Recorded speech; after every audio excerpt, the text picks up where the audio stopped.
Hey guys, Dave from Wolfhard Hobbying here, and I've decided I'm going to do kind of these vlogs on a weekly basis, just with, for right now, just some ideas that I have bouncing around my head about anything from wargaming, rules, terrain, painting, things like that.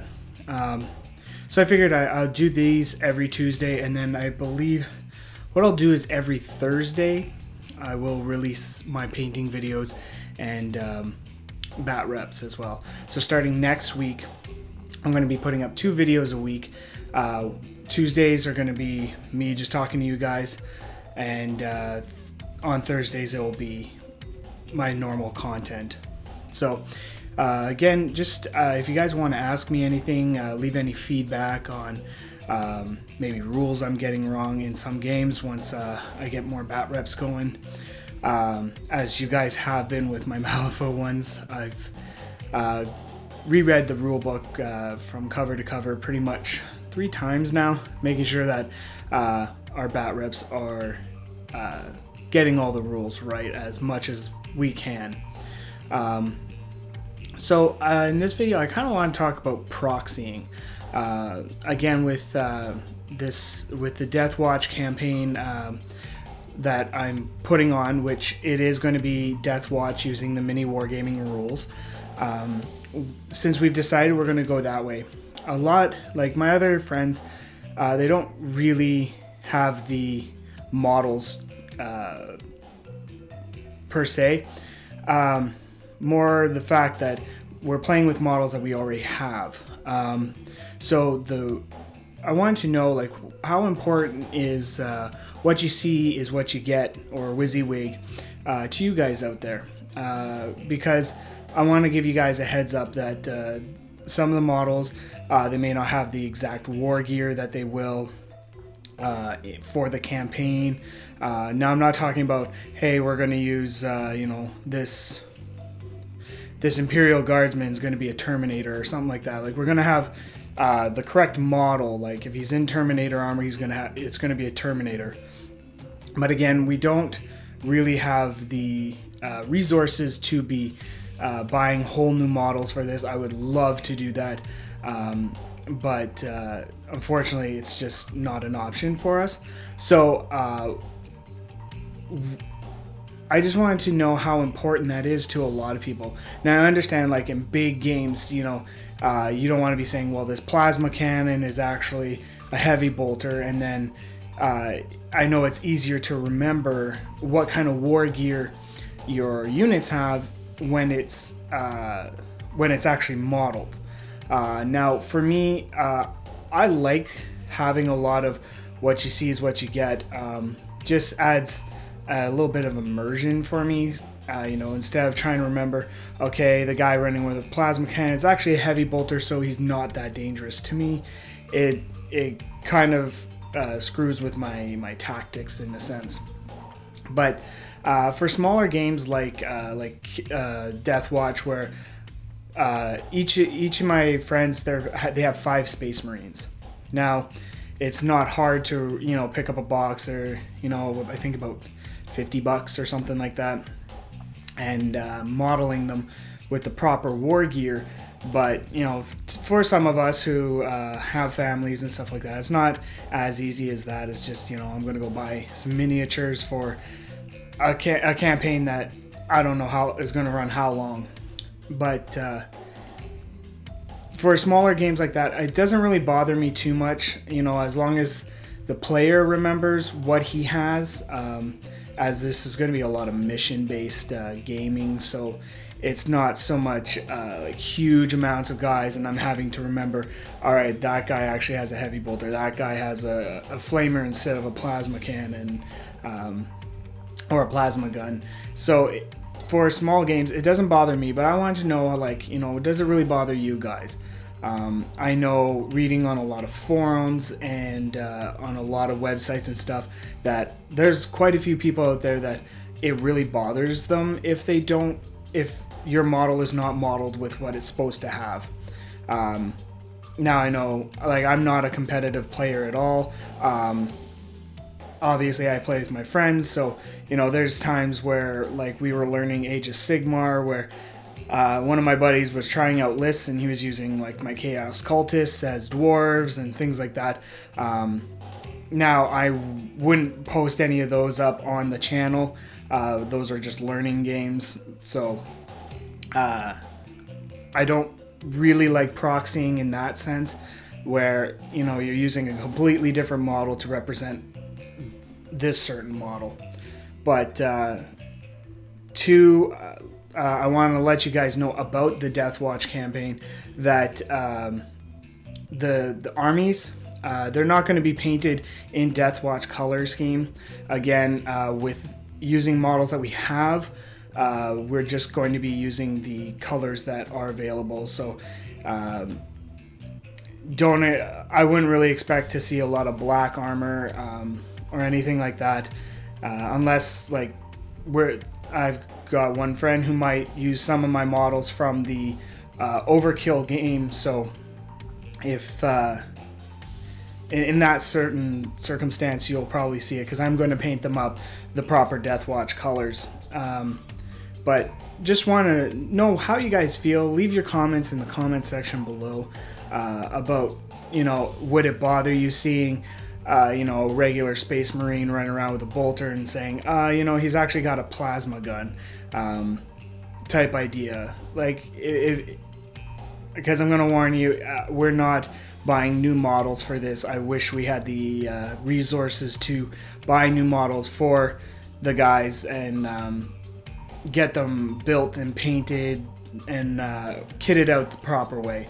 Now, some of them will probably have, we're going to try our best to have the proper war gear on the model in the beginning, because as they gain new weapons and stuff like that, we're not going to be switching out weapons or anything like that. Too much time, too much of a hassle to try and do that all the time, as it's very expensive bits wise, and again, we don't want to be changing up models that we're using for other armies. So I just wanted to get your guys' thoughts on how important WYSIWYG is for you, and proxying in the sense of proxying war gear. I'm just kind of repeating myself here, but just with like, I'm totally against using a Wraith Lord to be a Dreadnought. Like, if in those circumstances, it kind of bothers me, because I don't like seeing like 100 different models or things like that on the table and it's supposed to be something else. It gets confusing paperwork wise. Now, when I first started in 40K, we proxied a lot. I remember first starting to get interested in Grey Knights before they actually had their own separate codex. They were just kind of the small ally group you brought with Space Marines. I used regular Space Marines as my Grey Knights. I remember one game we used a large pop can as a Trigon, I think, because we just didn't have the model, but we wanted to try it out. And things like that with your friends I think is awesome, because with this hobby being expensive, trying out lists and things like that before you go out and buy the model, I think it's kind of a better way of learning. Like with Age of Sigmar, we use whatever models we happen to have instead of, okay, well, these models look interesting and we're going to dump all this money into this army and find out that we don't really like the playstyle. Especially learning Age of Sigmar for the first time, figuring out even if we wanted to learn more about the game and actually play it. So in those instances where you're not sure whether or not you want to get the models or the army, at least for me and playing with my friends and stuff like that, or even my wife, trying out new lists and things like that, it can be a little bit difficult to remember, okay, well, who's supposed to be who, but for the most part, it's really good instead of dumping a lot of money and a lot of time building models and things like that, just to find out you don't even like the playstyle of the army or things like that. So anyways, that's kind of my little question, rant, talk, babbling, whatever. Again, just leave your comments on how important it would be for you guys to see WYSIWYG models in the Death Watch campaign, because it's going to be a little bit before I actually get that started. I'm recording this on a Friday, so tomorrow the actual box set for Overkill is coming out, so I gotta wait till it gets shipped up to me, and then I gotta build everything and paint them. At least the Gene Stealers, I want to get those done because I want them in the campaign, as well as there's probably going to be some Eldar in there as well. Maybe Chaos, not too sure. It doesn't really go with the whole Xenos vibe that the Death Watch is about. But, you know, Chaos can pop up whenever they want. As well, so it's going to be a little while, so I want to know how important that is, because I can try and get a lot of the models as close to the war gear as they have. But again, we're working with what we got here. Anyways, so that's it for this episode, I guess, or this video. Just wanted to give you guys a look at what I've been working on. A little bit left to do on the Predator. Just the little skulls and rivets and stuff. I'm crazy because I like to paint every single rivet on the tank. That's just me. But some other stuff that I've completed. I'll show you this guy right here, if I can get a good close. Anyways, that's I can't remember her name, but it's from Imperial Assault. It's the Jedi lady. Painted her up because one of my friends were playing an Imperial Assault campaign as well. So just wanted to paint that up. Working on my, I'm not sure if you can see her, but working on my Assassins for the Assassinorum board game, as I've had that for a while and haven't really done much with it except paint up some cultists. And for my Eldar army, I'm finishing up my last Wraith Lord that has been built. I think I've got 4 of these now. I've got 2 more that need to be built and painted, but I don't plan on fielding 6 Wraith Lords right now, as well as I got Wraith Knights and lots of Eldar to paint up. Anyways, guys, that's what's kind of on my painting desk right now, except for finishing my Predator.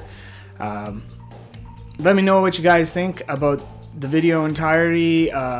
Any suggestions that you would like me to talk about in my next video, leave them in the comment section below, or head over to my Facebook page and you can leave me some comments there, or you know, just any questions you may have.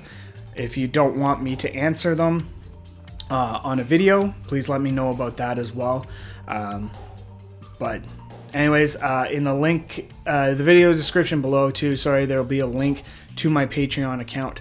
I kind of went over Patreon last video, but it's just a way for you guys to support me, you know, and so that maybe when we do these campaigns, because I plan on doing more with 40k, in like more kill team style, smaller, just easier to film. It's also easier to get organized than, say, a large 2,000 point battle. I'd like to do those eventually, but you know, time and money constraints, you know, not always the best option for me. Anyways, so Patreon's down there if you guys want to show support.